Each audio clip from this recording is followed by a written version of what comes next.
students will face a new reality when they go back to school. After months of social distancing and other changes in behavior, what will classrooms look like? CBS 2's Hazel Sanchez reports that clues may be found overseas. Children welcomed by security teams and hand sanitation stations. Inside, desks at least 6.5 feet apart for social distancing. This is the new norm for students in Denmark, where schools reopened last week, and it could be a sneak peek at what schools in our area will look like when students eventually return. Denmark's approach is to use different entrances and exits.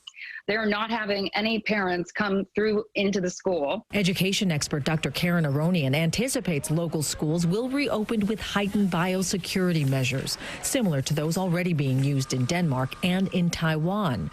Taiwan has been praised for its efficient response to COVID-19. With a population of about 23 million, the country has just more than 400 COVID-19 cases and only 6 deaths. They are doing an infrared camera check as you approach the school for every student, and they're all wearing face masks. Before entering the school, students have their temperature checked and must walk through a bleach solution to disinfect their shoes.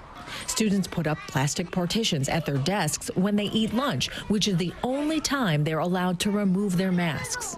Education experts say schools could be considering several options to help with social distancing, like a combination of in-school and remote learning, or dividing classes into smaller groups and staggering the time they're in school. And there's going to be phenomenal data coming out from this time frame that informs school systems on how they can best proceed and how can they best model other systems that have really been able to step forward gracefully.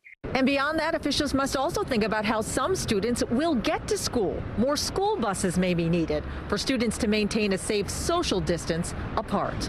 On the Upper West Side, Hazel Sanchez, CBS 2 News.